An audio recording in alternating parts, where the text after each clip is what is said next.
Okay. Ah, So, welcome, welcome to the virtual sukkah of the Israel Association of Writers in English. We're we're kind of thrilled to have you join us from all over, and we celebrate the beauty of sukkahs together. In the spirit of creativity and imagination, we invited our members to bring along their favorite authors as our honored ushpizin, our guests.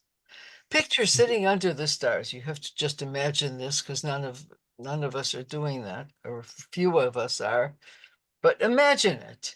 We're sitting under the stars with writers who have inspired us, sparked our imagination, or touched our heart. Uh, as we share stories, ideas, inspiration, let this be a gathering of minds and spirits where the conversations are as rich as the traditions we honor. We hope this evening fills you with joy, connection, and a sense of belonging. Hi everyone. hello. Hello, Chag Sameach. Hag Sameach. We Sorry I'm a have bit we late. have begun. Oh, sorry. You, Yeah, you haven't never listen. interrupted one important. It's great. Simon, welcome.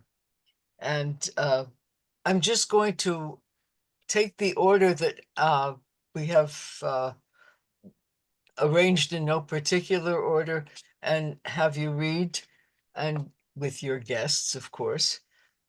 And we should begin with Ricky. Ricky Freesome. Freesome. Freeze them, freeze them. Freesome. See, Loves them and freeze them. I hope we learn how to cut. Because I made that same mistake 10 times at least, Okay. All right. if Well, more, if not take more. over. And Ricky's guest tonight is Ernest Hemingway. Um, I I suggested I nominated myself to do Ernest Hemingway in a moment of abandon because when I was young, he was a great influence on my life. And I thought Ushpizin, he would be a wonderful guest anywhere. I'm sure he would be a raconteur. I'm sure he would like to drink scotch and maybe smoke a cigar, and kind of guest that I would enjoy having. Um, when I thought about it, I more when I looked into it more, I thought I'm not sure that Hemingway has stood the test of time. It'd be interesting to hear what the rest of you think. And it was really as I went back to some of what he'd written, it to me it became a very intimate experience, a throwback to my youth, because Hemingway for me represents my idealistic romanticized youth when I had never yet come in touch with real war. And he was, in that sense, far removed from reality. But there's so many things about Hemingway that I associate with that. Well, first of all, I'm sure most of you know, but just to remind you, his books, he wrote 7 novels, The Old Man and the Sea, and The Sun Also Rises, and A Farewell to Arms, and For Whom the Bells Toll, and A Movable Feast, where he says, you are lucky enough to have lived, if you were lucky enough to have lived in Paris as a young man, then wherever you go, it stays with you for the rest of your life. A movable feast. And I think that's true not only of Paris, but so many of our other experiences. I looked at Hemingway's poetry. He wrote some, he had a few collections. That didn't carry me away. But I want to say that I also thought of doing T.S. Eliot, who influenced me greatly. I went to school in Canada. I had very good English teachers. I learned a lot of the classics. And when I read T.S. Eliot for the first time, I thought, wow, you can say it like that. But then I wouldn't want him as a guest in my sukkah. I think he would be very supercilious. That's why. So I didn't invite him. That the fundamental thing about Hemingway as a writer that influenced me is his terse understatement. And I picked a quote to illustrate that. It's from Death in the Afternoon, one about the bullfights. And he said, if a writer of prose knows enough about what he is writing about, he may omit things that he knows, and the reader, if the writer is writing truly enough, will have a feeling of those things as strongly as though the writer had stated them. The dignity of movement of an iceberg is due only 1/8 of it being above water. In other words, Nice. yeah, which I think has been a fundamental principle in my writing. I try to pare things down, and it came from I think it's Hemingway who introduced me to that. The other reason I chose Hemingway is he was a journalist, actually. I think one of his first jobs was on the Toronto Star, and I'm from Toronto. And it's my home newspaper that I used to read diligently every evening. And I wanted to be a war reporter. And life got in the way, 3 kids, university, and a lot of other things. But my idols when I was young was Edward R. Murrow, Margaret Burke White, today Christiana Amanpour. And I think because I'm a romantic at heart, now having really been exposed to countless wars here in Israel, I'm not so sure I want to be a war reporter, but it was one of the reasons that I so strongly identified with him. And he also, Hemingway, death, existentialism is a fundamental part of his writing. In The Old Man and the Sea, of course, but if you look at it, which won the Nobel Prize and the Pulitzer Prize, but you look at Hemingway, death figures in every one of his works. And I want to read something that moved me. This is from, am I going over the time? I don't know what the time is. Okay, it's You- from. You have 1 more minute. You have one more minute. well, If you I'll want to, read if you want quickly. to be, if you want to be, 5 minutes. Okay, at the For end. Whom the Bells Toll, which was one of my Bell They- Singer. yeah, it's here is saying how little we know of what there is to know. I wish that I were going to live a long time instead of going to die today, because I've learned much about life in these 4 days. More, I think, than in all other time. I'd like to be an old man to really know. I wonder if you keep learning, or if there is only a certain amount each man can understand. I thought I knew so many things that I know nothing of. I wish there were more time. And Excellent. tell you how relevant that is. And the other thing of Hemingway, just briefly, is his narrative style. He was a great, great storyteller. And I used to write screenplays. And the last quote that I'll read, it's a script for a screen. He wrote briefly and he described things so well that you could just see them, and I could just see how it would be filmed. And a lot of his books were turned into films. This is from The Sun Also Rises. In the morning, I walked down the Boulevard de Rue Soufflot for coffee and brioche. It was a fine morning. The horse chestnut trees in the Luxembourg Gardens were in bloom. There was the pleasant early morning feeling of a hot day. I read the papers with the coffee and then smoked a cigarette. The flower women were coming up from the market and arranging their daily stock. Students went by, going up to the law school or down to the Sorbonne. The boulevard was busy with trams and people going to work. It's a setting for a film. And then my last quote, Hemingway said,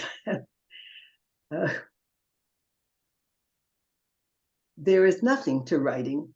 All you have to do is sit down at the typewriter and bleed.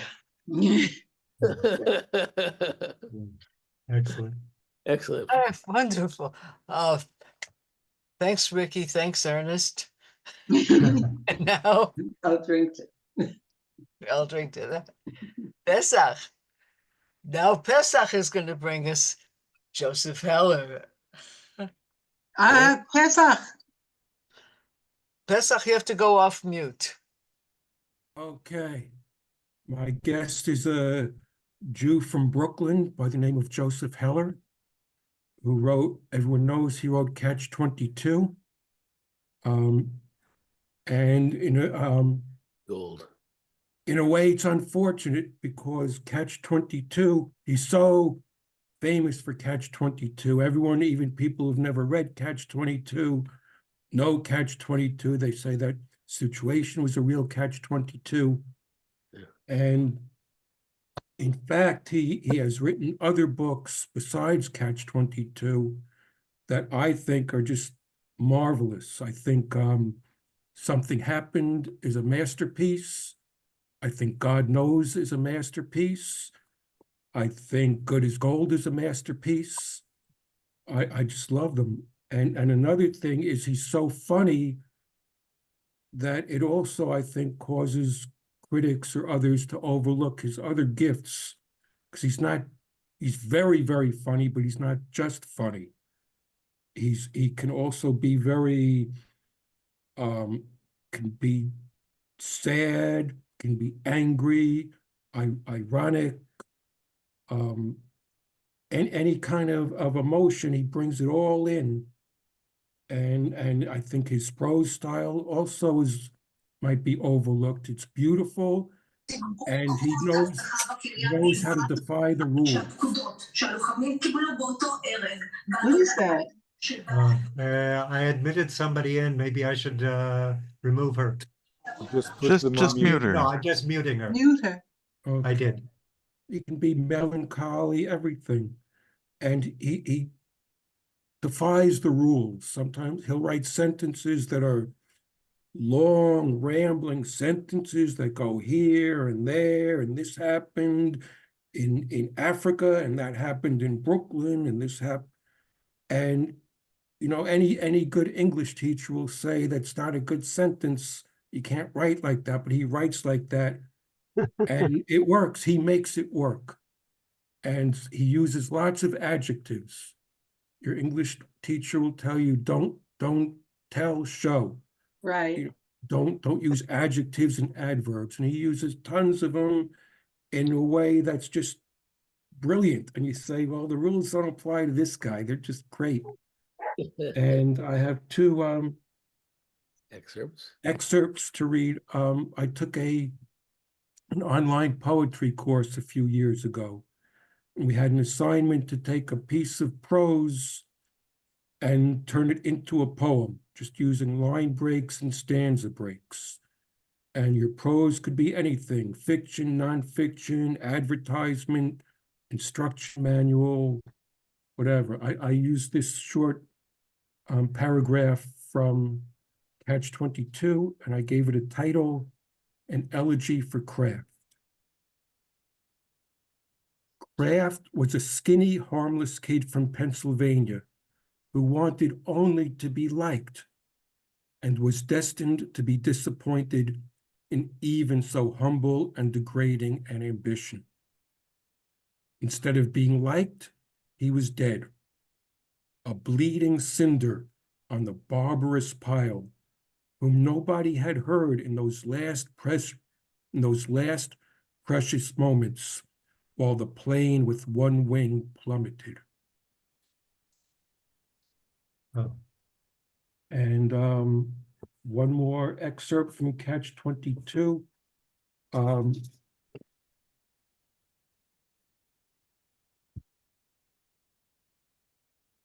Our main, I don't know if everyone's read it or not. Anyway, our main, it takes place in World War II.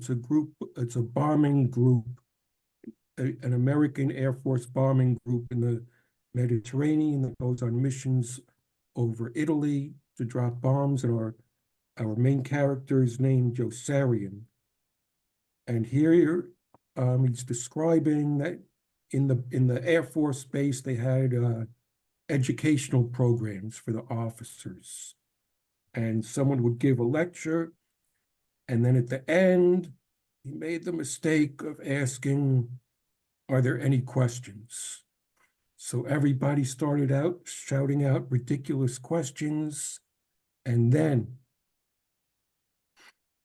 our author gives all the questions, and here the quote starts. And then there was Yossarian with the question that had no answer. Where are the Snowdens of yesteryear? Uh-huh. The question upset them because Snowden had been killed over Avignon when Dobbs went crazy in midair and seized the controls away from Hoople. The corporal played it dumb. What? He asked. Where are the Snowdens of yesteryear? I'm afraid I don't understand. Où sont les neiges d'antan? Yossarian said to make it easier for him. Mm. Parlez anglais, for Christ's sake, said the corporal. Je ne parle pas français. Neither do I, answered Yossarian, who was ready to pursue him through all the words in the world, to wring the knowledge from him if he could. But Clevenger intervened, pale, thin, and laboring for breath, a humid coating of tears already glistening in his undernourished eyes. And I'll tell you, I mean, when I've read this book several times, but the first time or first few times, I did not understand the literary allusion. Oh, I just thought, where are the Snowdens of yesteryear? It's funny in the sense that it's a silly, ridiculous question, but it didn't make sense to me. And then it was years later that Coco's friend Frank, who's a scholar of poetry, explained to me about, I forgot the name, but it's a 15th century French poet who wrote Où sont les neiges d'antan? Or, where are the snows of yesteryear? Mm. And then I thought, oh man, I've been missing that joke for years. And now I get the joke in Catch 22. But I think it works. It's like if you get the illusion, it's great. It's wonderful. And if you don't, you can go on and enjoy the book without it. It doesn't ruin anything. And I give Heller credit that he lets it stand like that. He doesn't explain it. There's no footnote. There's no character saying, oh, Yossarian, I know what you mean because I read that poem. It's just there. You get it or you don't get it. It's your problem. So Catch 22, Joseph Heller, Jew from Brooklyn. I recommend it. Thank you. Very good. Can I thrust a Joseph Heller story in here? On one of my worm-eaten bookshelves, I have an anthology of little pieces of prose, including an extract from Joseph Heller's forthcoming novel, Catch 18. And the story is that Joseph Heller sat down and spent a long, long time writing Catch 18. And then suddenly, when he was about finished, along came Leon Uris with Mila 18. And Heller said, he took my number. I can't do Catch 18 now. But Catch 18 had been with him all the time. There's no other number that just says it the way Catch 18 does. But he went two numbers on the other side of 20, and he said, all right, Catch 22. And if you ask anybody today, they'll say Catch 22 is it. Catch 18 is nothing. Yeah. So that just shows you how our brains work. Yes, I heard that story, and I read somebody wrote an article about how it was a stroke from God, because Catch 22 is much better because it has the repetition, 2-2, and repetition is kind of a theme that goes through this book of a soldier who saw everything twice and things repeating themselves. So it was like a nest from God that he had to make it 22 with the repetition. Yeah. Major, yes. Yeah, major, Wonderful. major, major, major. Mm. Thank you so much. Thank you. I think we're learning an awful lot about each other from this wonderful. Made me want to go back and reread Just it. wait. Now, if he doesn't run away this time, Anne's guest, Jonah, will probably also enlighten us a great deal. And Yeah, I took some liberties with that one. Okay, because there is Jonah is a poet, but I'll get to that. Okay, so I'll start you off with a poem that I wrote about Jonah. Jonah afterwards. There he is under the bush. He sits in silence. Heat rises off him. Hum and glow halo him. You can approach or you can go back. It's all the same to Jonah. Under the bush, eyes to the distance. What he sees is not what you see, or maybe it is. Who can tell? Jonah does not speak, at least not to you. Jonah is in a place beyond words. Words must be found when questions are asked, but it's a long way back from a place beyond words. Wow. Okay, so everyone knows the story of Jonah, right? I mean, you've all learned it in kindergarten. The standard take on it is that it's cause and effect tale about repentance, and there's a cinematic fish story in it, and of course it's our logo and all that. But for me, that's not Jonah. About 40 years ago, I was in shul in the afternoon on Yom Kippur, and I was listening to the story being read again, and it suddenly struck me that about a third of the story is about Jonah defying God in one way or another. The fourth chapter, there's 4 chapters in Jonah. The fourth chapter is entirely devoted to that, and there are a lot of other circumstances. So I began to read the book again and again and again and again. And as my Hebrew improved, 40 years of it, I began to see what an intriguing little tale it was.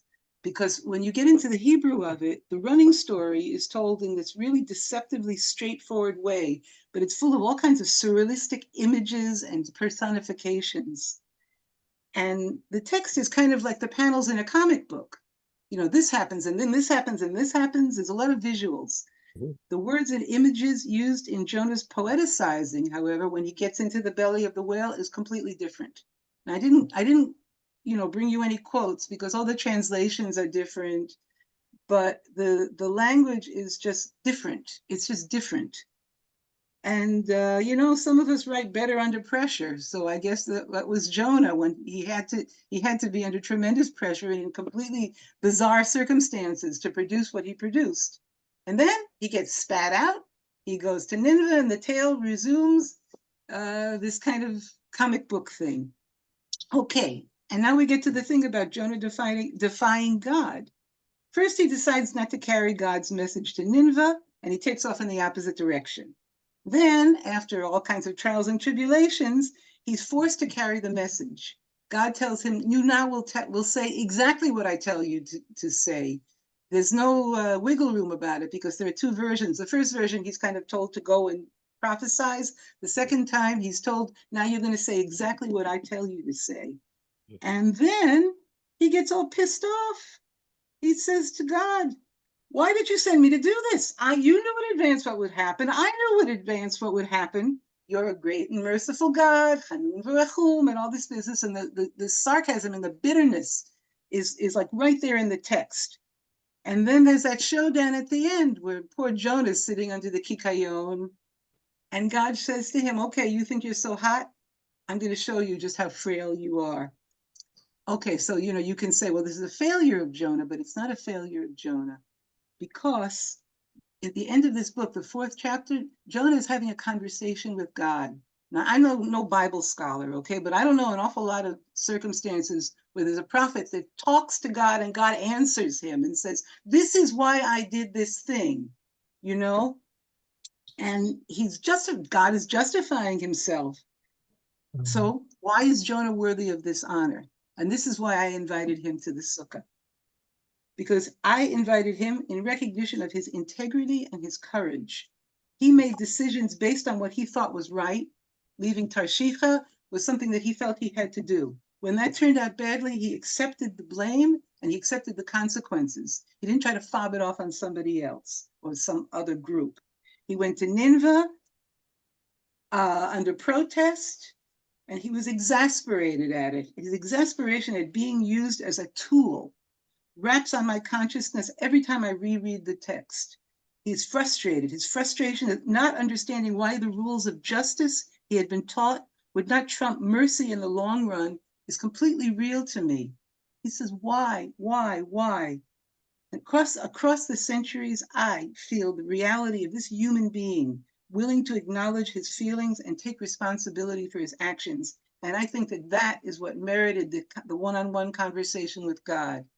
Okay? So I'm inviting Jonah, and I don't expect him to stay for a long time. I also don't expect him to say too much. To use a modern term, I think he's probably suffering from PTSD. Okay? Yeah? Who wouldn't be after what he went through? But I do think that he would appreciate my appreciation. So I'll invite him in, I'll smile, welcome him, give him something to drink and something to eat. Gefilte fish. No. And then I just let him sit back and relax until it's time for him to go. Excellent. So that's my guest. Lovely. And thank you for indulging me. Believe me, I've been haunted by this guy. Seriously, I've been haunted by him for the last 40 odd years. Wow. And I can go on and on and on, but I'm not going to. Fantastic. Excellent. Fantastic. Thank you. Thank you. And I should add that Anne is responsible for this whole evening. Thank you, Anne. All right. You're welcome. And I invite you all to read the story if you can do it in the Hebrew. It's very interesting. And if you can't do it in the English, it's really worth your time. A good thing to have. Yeah. To do. Our next inviter is Simon Lichman, who invited Gerard Manley Hopkins, and I can't wait to hear the strong rhythm. But you're on mute, Simon, so you have to unmute yourself. I always forget to do that. Okay, so he's this powerful 19th century poet. He was a Jesuit priest. He was born in 1844 and he died in 1889, which means he was 44. He was 44. Well, firstly, none of his poetry was published in his lifetime. And like Van Gogh, he had no idea at all that his work would ever be appreciated, let alone considered significant to the evolution of English literature. He developed what was called sprung rhythm, which he accented for the reader, and preferred to use good old Anglo-Saxon compounds rather than words of French or Latin origin. His poetry is a magnificent celebration of the natural world, a kind of nishmat kol chai, which is reflected and reinforced in his journals, notebooks, and letters. For example, in 1870, he wrote, "Of the strength and grace of a single bluebell, I know the beauty of our Lord by it."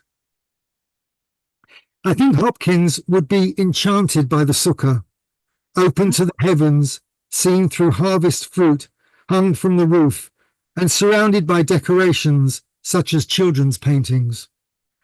As with so many of us, I've been contemplating the fragility of life, how destructive we can be to each other and the environment, too often destroying landscapes for gain or in the course of war.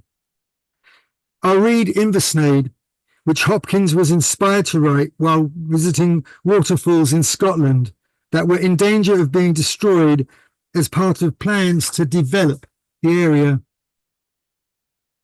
Inversnaid.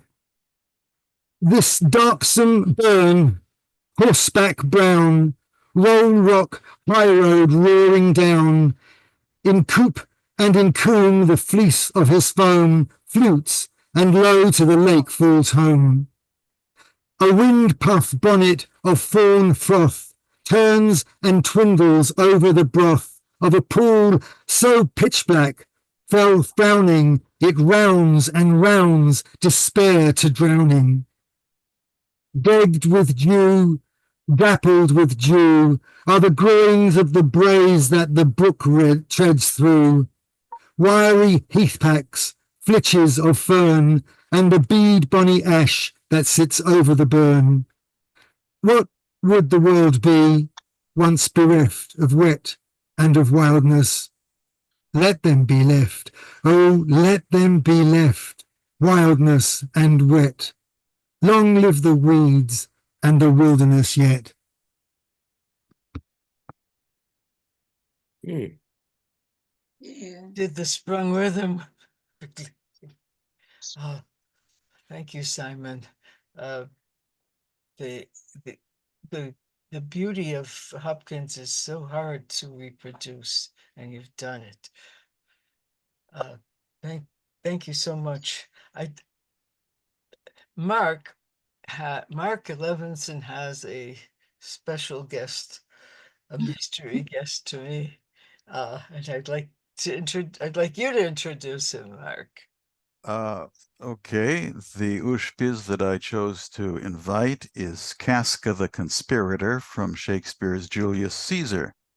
And I asked him if he'd like to come to a virtual dinner at the IAWE Sukkah, and he said, "Aye, if I be alive and your mind hold and your dinner worth the eating." And that's what he says to Cassius in the play, if you remember.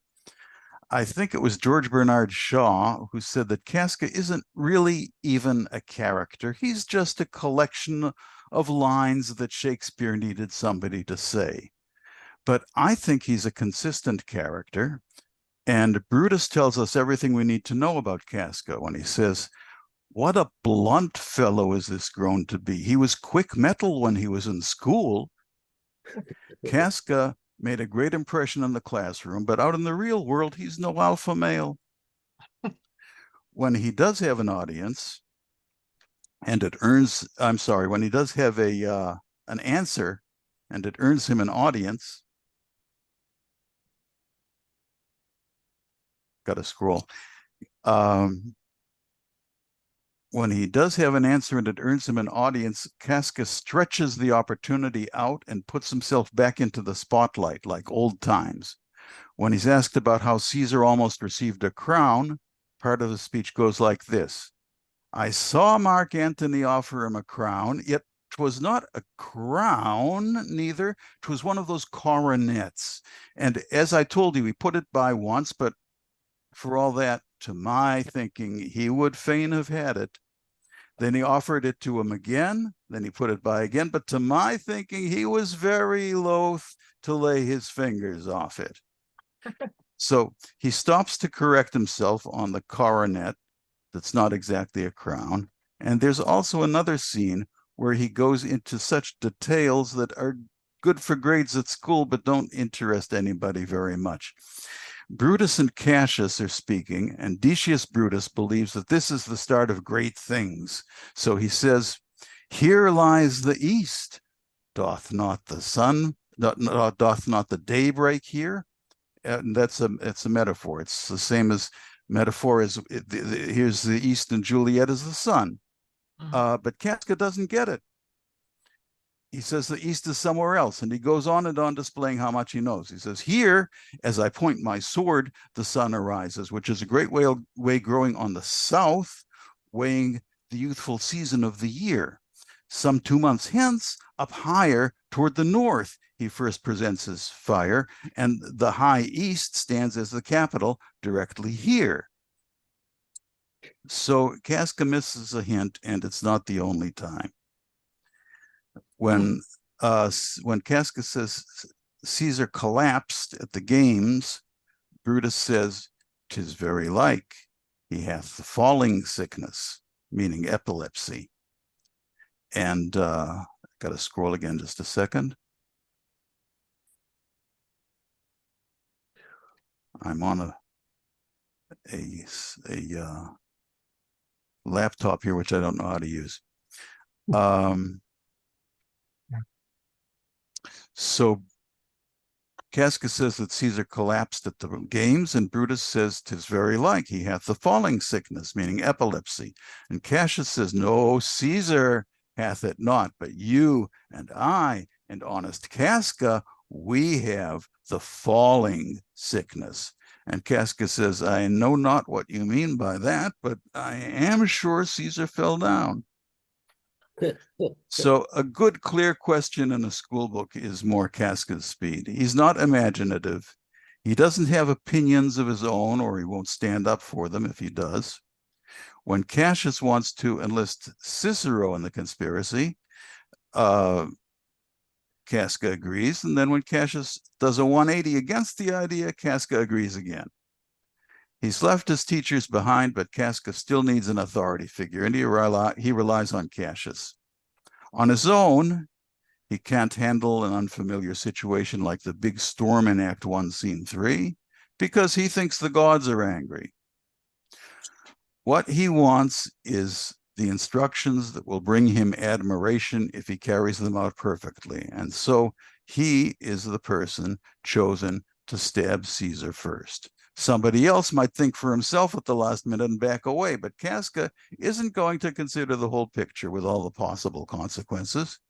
He even makes the mistake of announcing what he's about to do. Speak, hands for me, before he stabs Caesar, because he has to make sure everybody notices him. So since that's what he likes, I brought Casca to the sukkah to give him a few minutes as the center of attention. And I hope he appreciated it. Wow. That was the unkindest cut of all.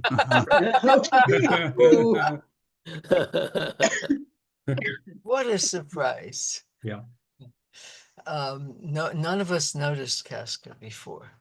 No, And so No. you gave him the opportunity.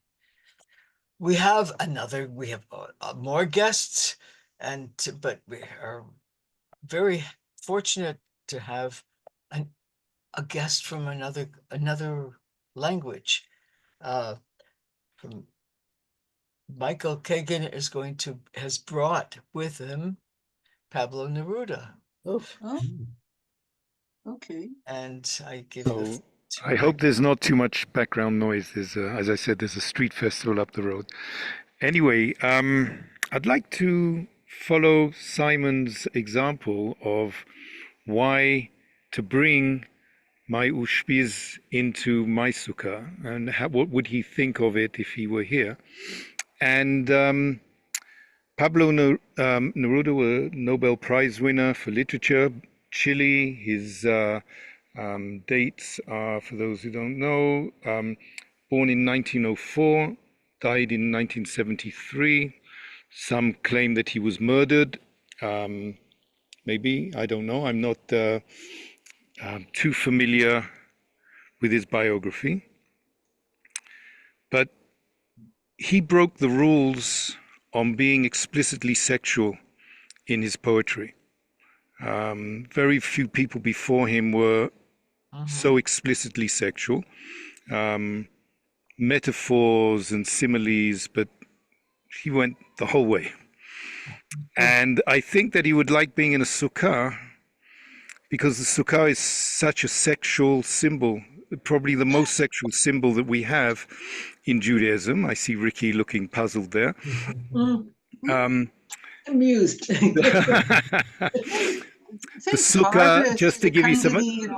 Well, it's first of all, Sukkot is the festival of fertility. It's the fertilities festival, and we have fertility rites to bring the rain and the new season of growth of heavenly shefa in the form of rain, seeding the earth to allow regeneration of crops. But it's really a very, very sexual. We have the phallus that we shake in the form of the lulav.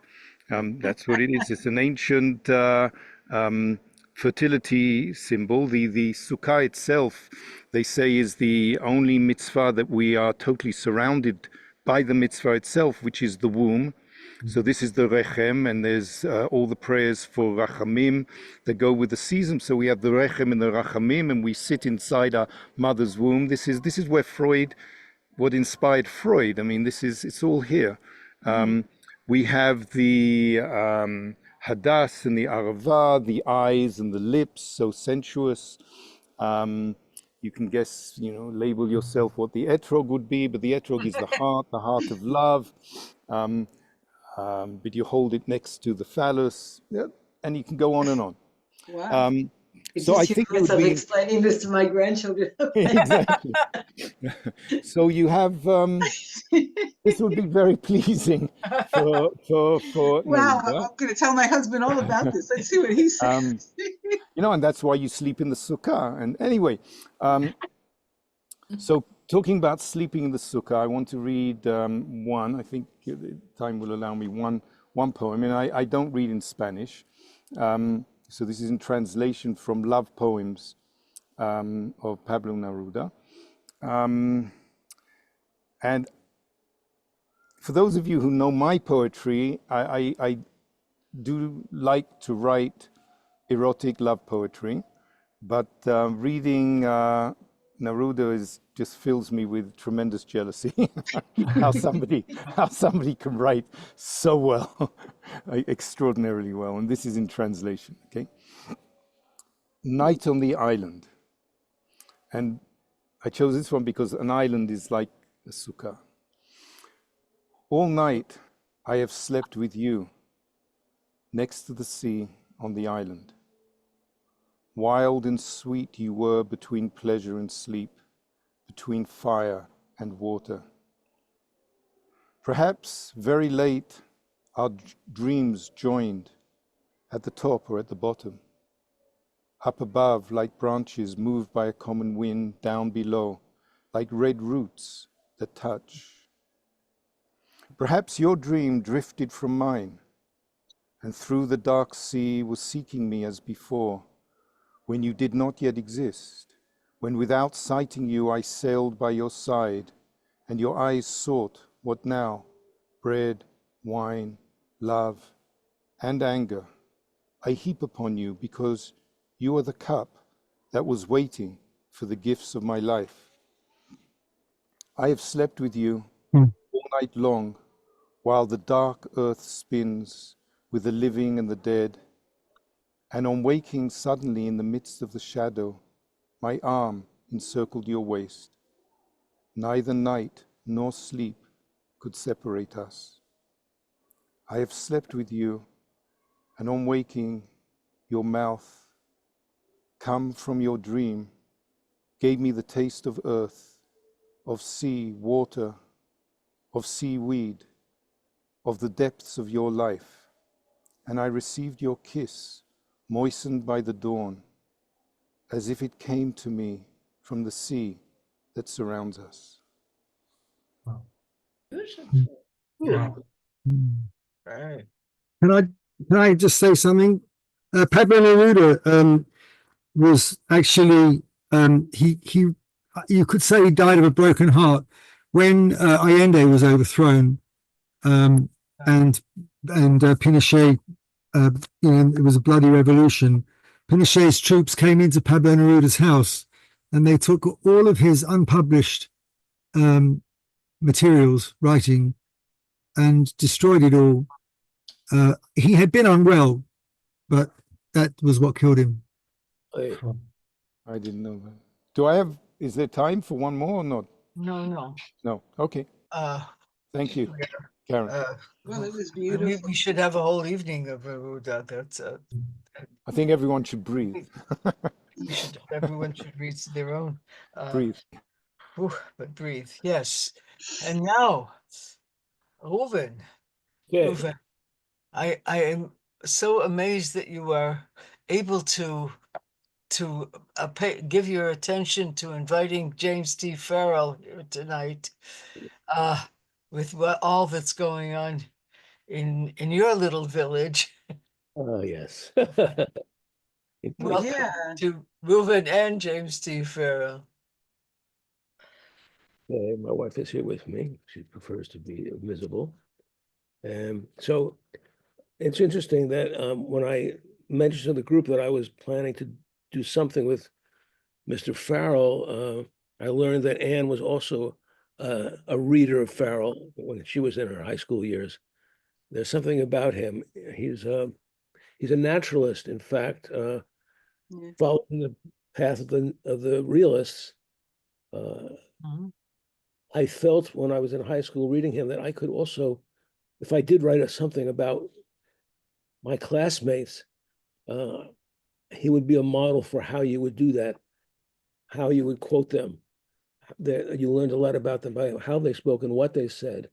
And a lot of it was nonsense and stupid and not worthy of human consumption. But he was hard-nosed about it and told the truth as he saw it. The book about him is called An Honest Writer. So I'm going to read a couple of selections from the Studs Lanigan,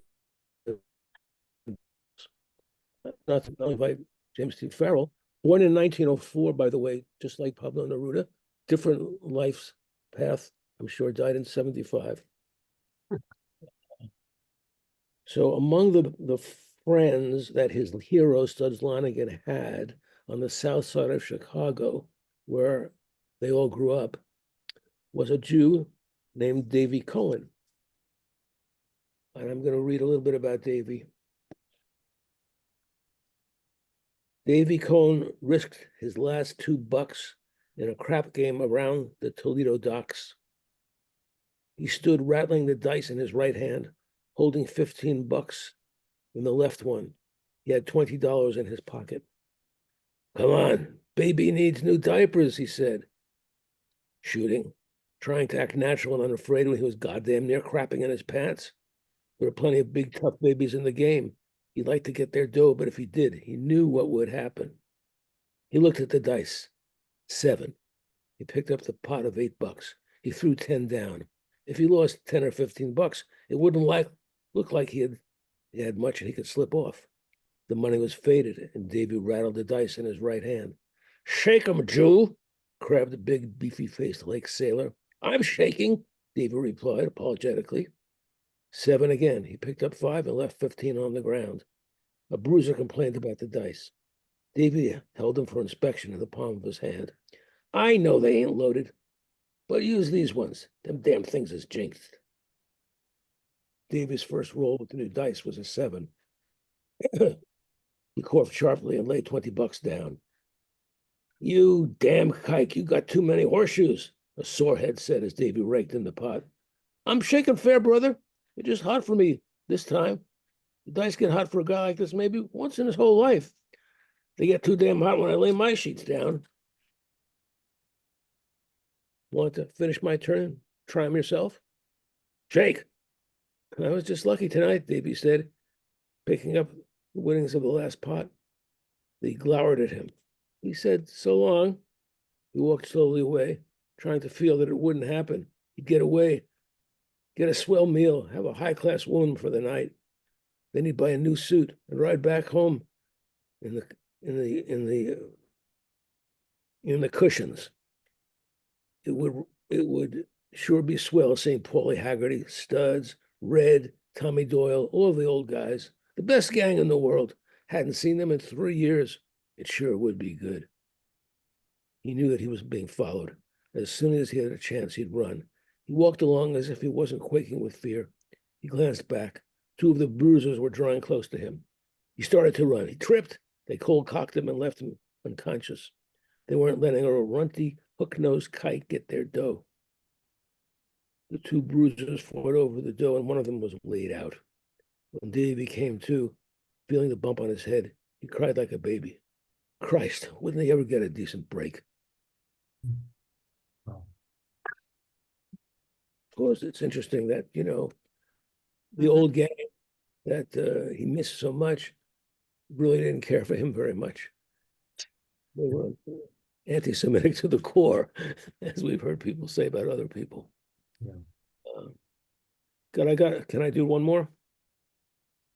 Davy Cohen pulled up the collar of his thin overcoat. He climbed a hilly street in Jamestown, New York, in the rain. He spewed up a racking cough and spat. He entered the public library for shelter. A girl looked askance at him, and he felt as if he were an interloper. A blue-covered book lay before him. He read the title, The Collected Poems of Heinrich Heine, translated by Louis Unterheimer. He opened the book just to pass the time and read the preface. He read the facts of the poet's life, saddened at his fate, proud that he had been a Jew. A quotation from one of Heine's letters excited him. When the harvest moon was up last year, I had to take to my bed, and since then I have not risen from it. I am no longer a divine biped. I am no longer a joyous, though slightly corpulent Helene, smiling gaily down on the melancholy Nazarene. I am now only an etching of sorrow, an unhappy man, a poor sick Jew. Oof. That's Wow, it. That's enough. that's it. Thank you, Reuben. Right.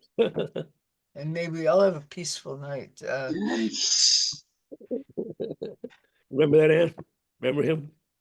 Yeah, I don't really remember him specifically, but I have to say that I read the Studs Lonigan trilogy, entirely on my own. I wasn't assigned to it or anything like that. I remember my parents saw that I was reading these books, and they really sniffed at them. They said, "This is such low-class junk. Why are you bothering with it?"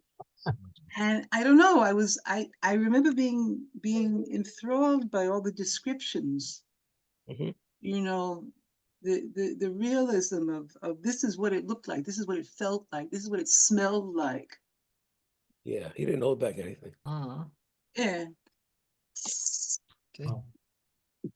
And so All he right. wrote.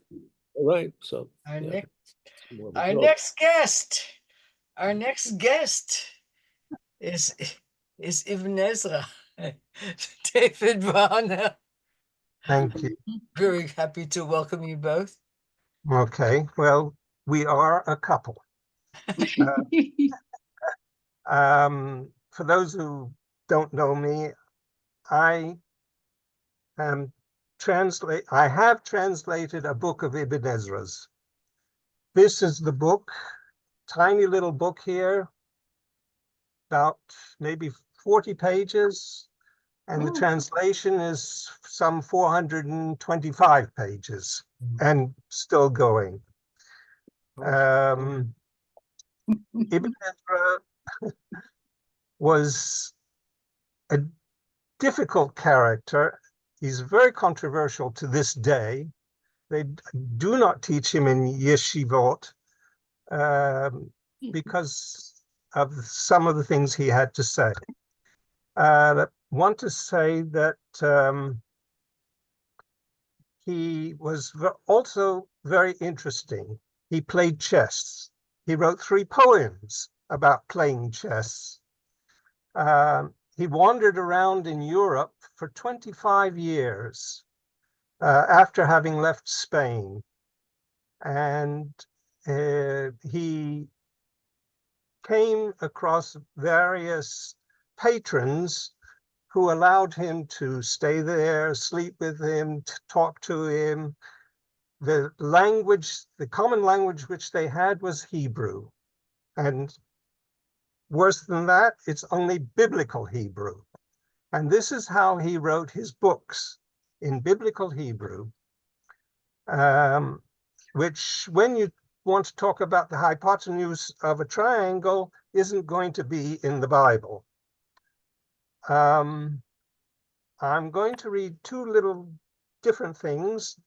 The book that I've translated is called Sefer Hashem, and it's never been translated by anyone before. Otherwise, had somebody done it before, I would not have even dreamt of doing such a thing. So I'm going to read his introduction to this book. He's talking about 2 men in southern France, a place called Béziers, who took him in, allowed him to, or encouraged him to do his translations, his commentaries on the Bible. I don't know quite how long he stayed with them, but it must have been quite a while. He opens his book, and I'm going to read it in English, with a little poem. in the name of one who is the foundation of all ones, secrets are founded in the secret of the name. By Abraham, son of Meir, in the city of Bezier, he wrote it for two pious men, Abraham, son of Chaim, the great man of the generation, and Isaac, son of Judah, the prince of the Jews. Signs it off by saying, Abraham, son of Meir, the Spaniard, said, I have divided this book into 8 parts. Now, I'd like to read you a couple of paragraphs, just 2 paragraphs of a fable that, because he was such a character, fables were somehow grew up about him. And I'm going to read the first 2 paragraphs of one of these fables. Once, excuse me here, gotta get him. Once when Rabbi Abraham ibn Ezra was seated and surrounded by his students, he raised his eyes heavenward and laughed and cried. His students asked him, Master, why do you laugh and cry? He replied, I had a vision of an exceptionally beautiful girl, the daughter of a rabbi in a certain city. She is gracious and learned in the reading of the Torah.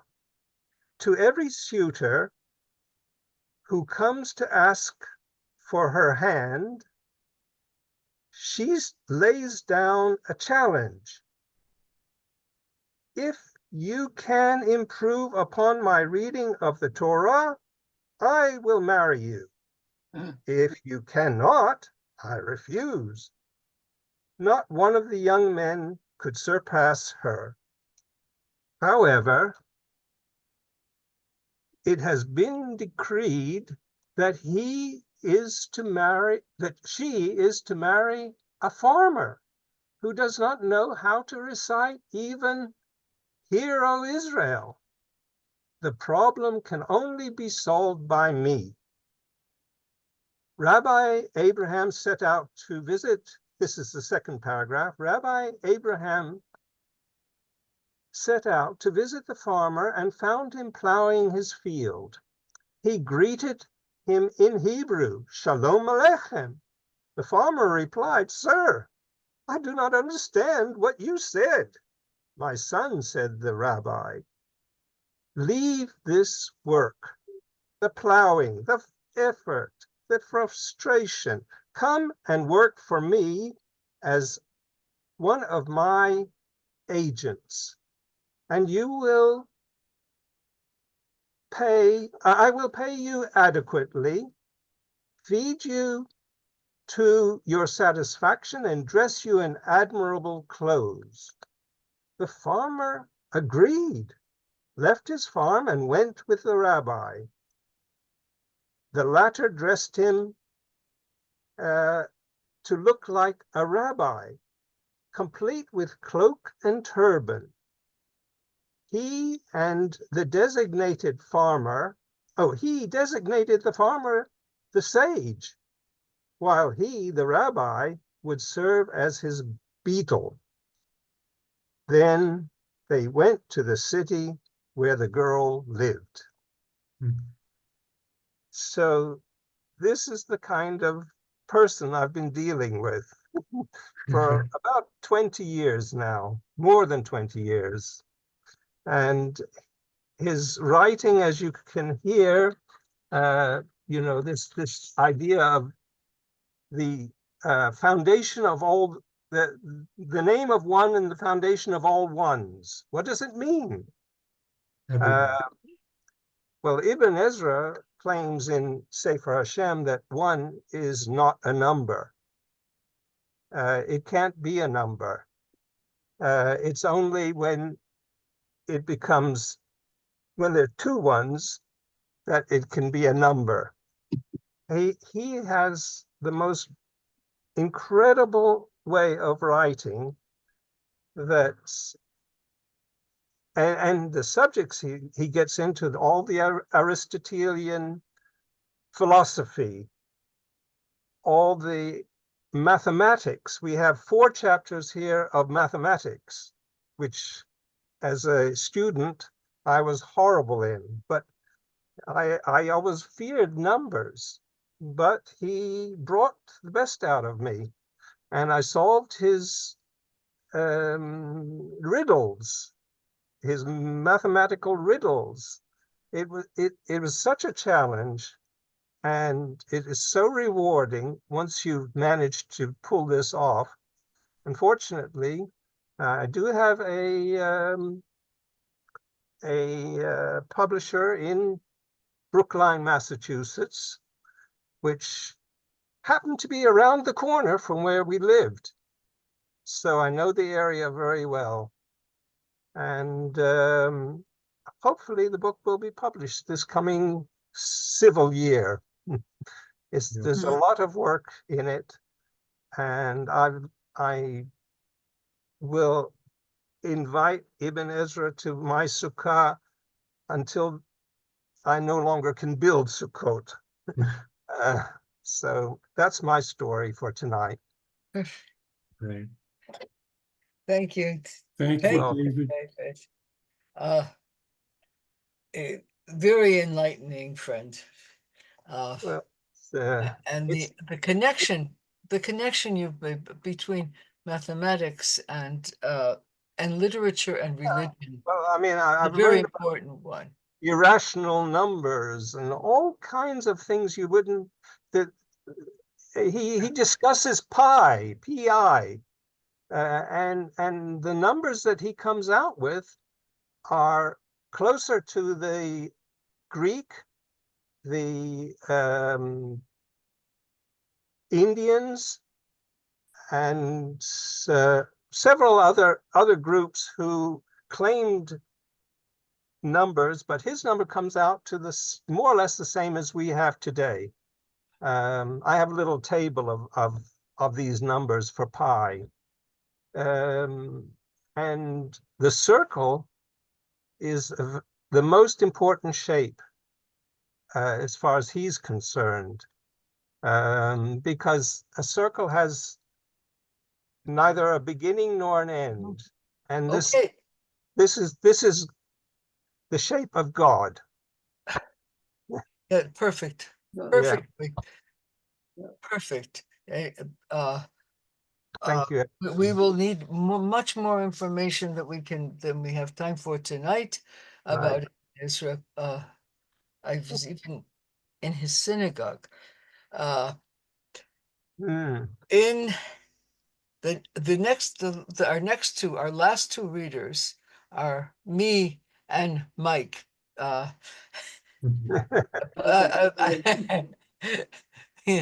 Me and Mike. I'm going to be the happy one, and you're going to be the sad one, Mike. I want to introduce my guest is Lewis Carroll, and Lewis Carroll, he must be a really great guest, not only because he has the tea parties that you can't imagine, but because he was everything that we talked about. He was a poet, a philosopher, a mathematician, and I guess a comedian. He was a photographer, wasn't he? Mhm. Am I right? Wasn't he a photographer Yes, also? he was. Well, he took pictures. Yeah, and You know, don't like to those talk about those pictures. pictures too much. Yes. But you know, If I remembered that, technical maybe I skill. wouldn't have talked about him. But yes, he was also a photographer, and uh, I think one of the most amazing things about him is that he actually believed in nonsense, in the sense that nonsense is all sense. And when you, if I read this poem to you, Jabberwocky. I think Ah, that if you imagine that the first verse is describing Israel, you might kind of find a relationship between what we're going through and a good old Burgroves, Jabberwocky. 'Twas brillig, and the slithy toves did gyre and gimble in the wabe. All mimsy were the Burgroves, and the momraths outgrabe. Beware the Jabberwock, my son, the jaws that bite, the claws that catch. Beware the Jubjub bird, and shun the frumious Bandersnatch. He took his vorpal sword in hand, long time the manxome foe he thought. So rested he by the tumtum tree, and stood a while in thought. And as in uffish thought he stood, the Jabberwock with eyes of flame came whiffling through the tulgey wood, and burbled as it came. 1, 2, and through the manxome, the vorpal blade went snicker snack. He left it dead, and with its head he went galumphing back. And hast thou slain the Jabberwock? Come to my arms, my beamish boy. O frabjous day, Callooh, Calais, he chortled in his joy. 'Twas brillig, and the slithy toes did gyre and gimble in the wabe. All mimsy were the Burrogroves, and the momraths outgrabe. What you have here, if you're a mathematician, is a formula. The formula is, a hero, nameless because there's always a hero, a different one. There's always someone who's a hero. And there's always a Jabberwock that has to be slain. And there's always there's always the old guys who run the country who tell us what to do. But there's one lesson there that he adds that he doesn't add out loud. And that is that there's a Jubjub bird and there's a Bandersnatch and they're still out there. Beware, beware. Where if you take all those nonsense words and you put in whoever is at the moment, your person of the moment, you've got a perfect formula. Those nonsense words mean everything. And Jabberwocky is like, in the medieval sagas, the story of the Jabberwock. So with that, I give up my 5 minutes. I just had a question that I ignored for a moment before I started reading. Simon said, "Aren't there other people who want to read?" And I ignored it because I don't think there are. But I may be I would be Hillel had ready said. to. okay. I didn't know that you had to be invited, but or You had had to to be invite on you. the list. Yeah. I Wendy? put out a thing that said, I said register. Yeah, we had register in there, but Let him read. hmm? Maybe he has something to read then, after the misunderstanding. Yes.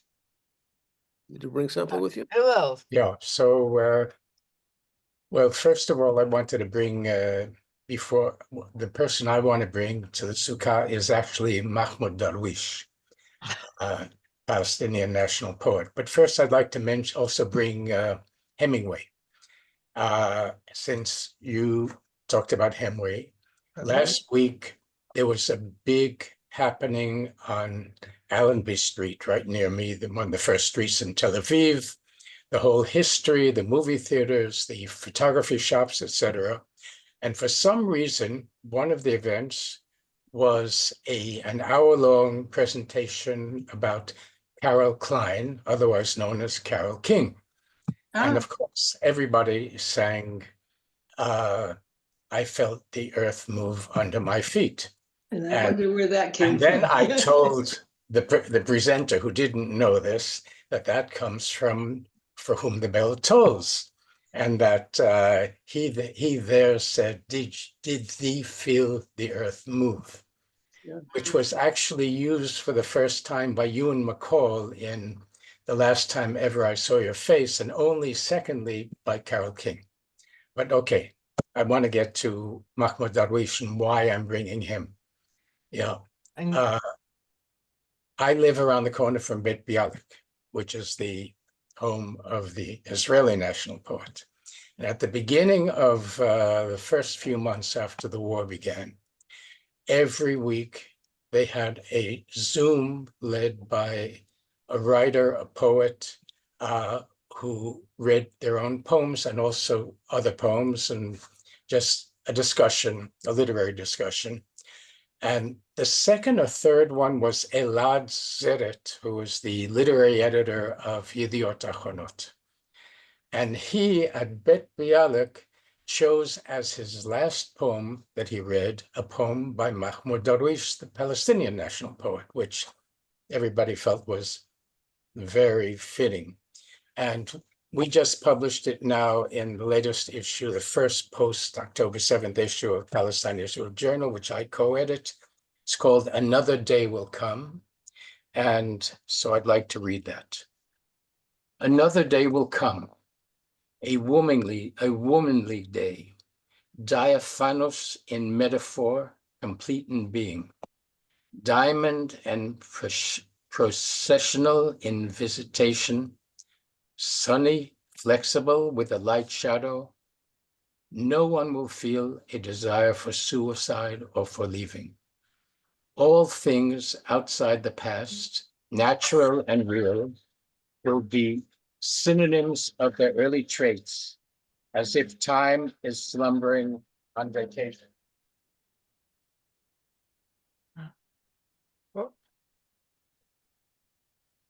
Or in the middle.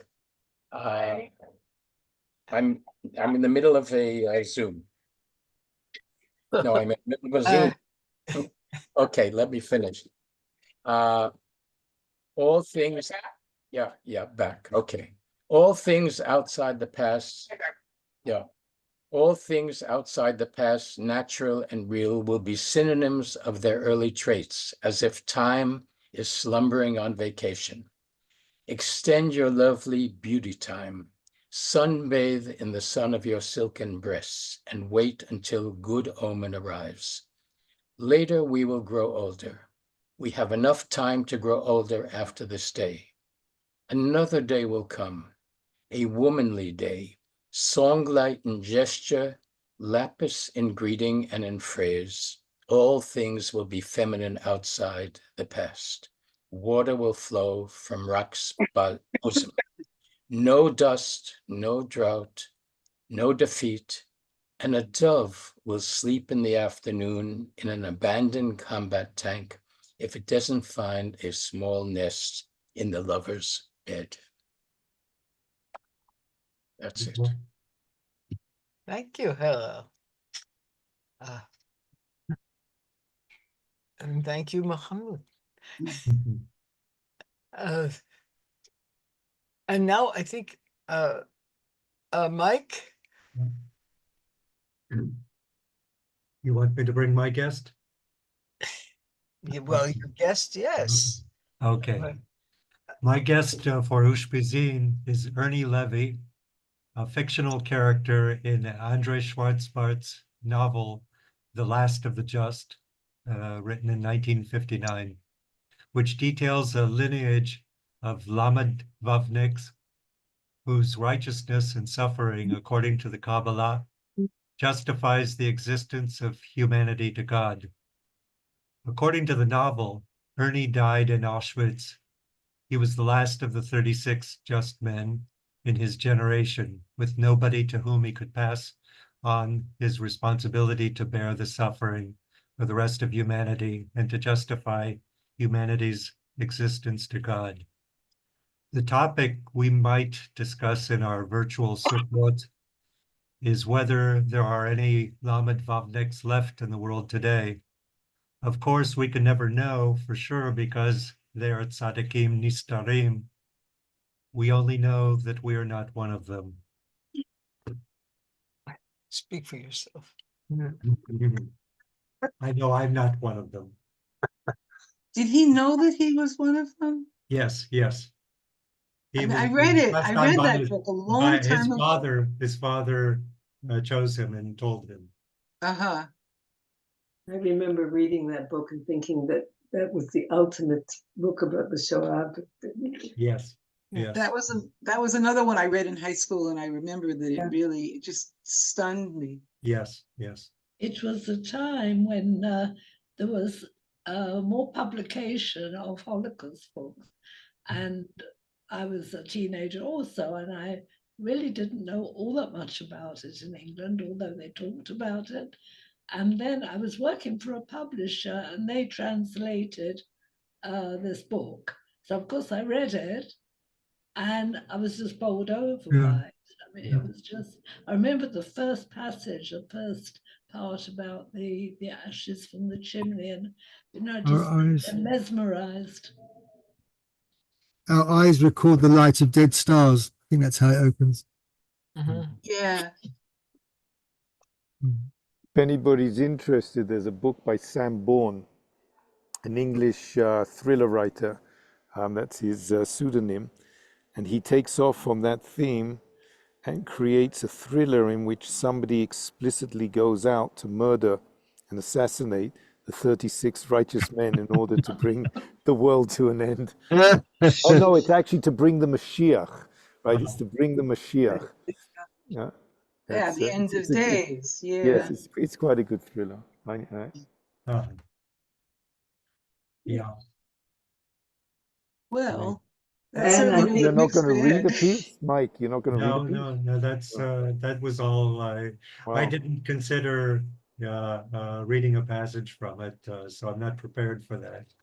But I just thought also that on that note, I don't know how people can continue reading after that. So, I'm sorry. When I read that, apologize. Of course, I did continue, but that's how I felt at the moment. I'm still. I think it's very difficult to go on after this.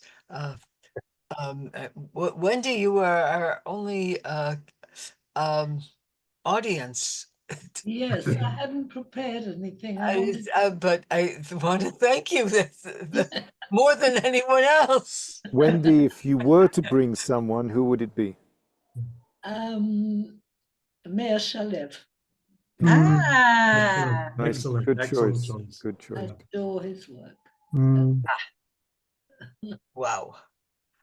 Yeah. I think the variety of authors that we have brought, and the variety of poets that we have brought, and the variety of ideas, this makes the sukkah a very, very special one. And I really, I want to thank you. I think that now I can, I can go away and say this has been a mitzvah. This evening has been. I've learned so much about fellow poets and in general. It's been an amazing evening, and thank you for thinking of it.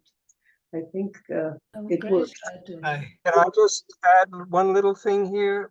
Yeah. Ibn Ezra and Gematria. He begins his book with an aleph. Why an aleph? Because if you look at it, it's got 2 yuds and a vav. Those letters add up to 26, which is the same number as the yud hey vav hey. Oh. Okay. There's no end to this Borges, you know Borges's story, The Aleph? Yes. David. No. Oh, you have to read that now. Borges. I think that we all Read The have. Aleph. Read Borges, yeah, right. Yeah. No, Yeah, essential reading. excellent. Love, yeah. You know what? I invite him. He's another South African. A South American. I invite him to come with Pablo. Listen, And Pablo. I have a suggestion to make for everybody also. You know, Sukkot is not over. And this idea of who would you invite to your sukkah, I've tried it out on all kinds of people, and they all get the same look in their eyes, you know, like, Yeah. So you can try it out on your guests, you know, the next time you have guests and you see who they come up with. Very Yeah. nice. Thank you, Anne. I'm afraid. Hey, thank you all very much, and especially, but all of you. I think we had a particularly enlightening evening, and I'm glad that we decided to do it. Yeah, no, it was a marvelous idea, as I wrote to Anne. I thought it was a great idea. And so look at the things that we found out. I didn't know, for instance, David, about how your research about even the guys around to touch such a responsive chord with me.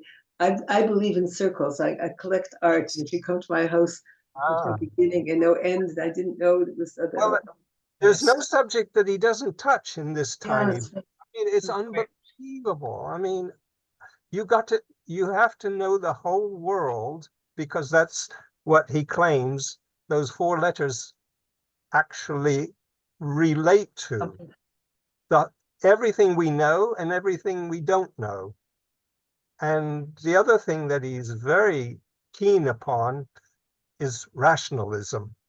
If it's not rational, it's not quite the Bible. It's not quite God. God is something that we don't know God, but Ibn Ezra tries to teach us.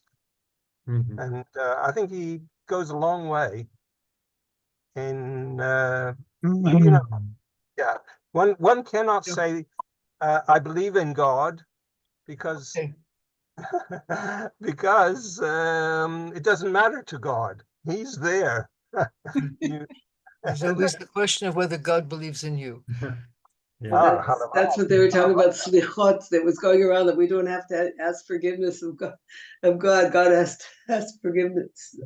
Yeah. Okay. I was thinking about that. I was definitely thinking about that. All of Yom Kippur and most of Rosh Hashanah. Like, well, all right. So all I think about is peace, and how, that's the perfect way to end. Yes. Let's all think about peace and having. and how many times it's said in the prayers and the Rosh Hashanah and on Pesach in the Haggadah, the word Israel appears very many times. It's proof that we belong here, that we are here. And Moadim l'simcha, everybody, as they say. Moadim l'simcha. Happy times, Very happy well. times. yes, And yes. good night to you Thank all. you. Thank you. Thank you all. It was great. Yes, thank you, everybody, Yeah. Thanks to everybody. and especially. Amen. You're welcome. Bye-bye. I'm going to stop the recording now.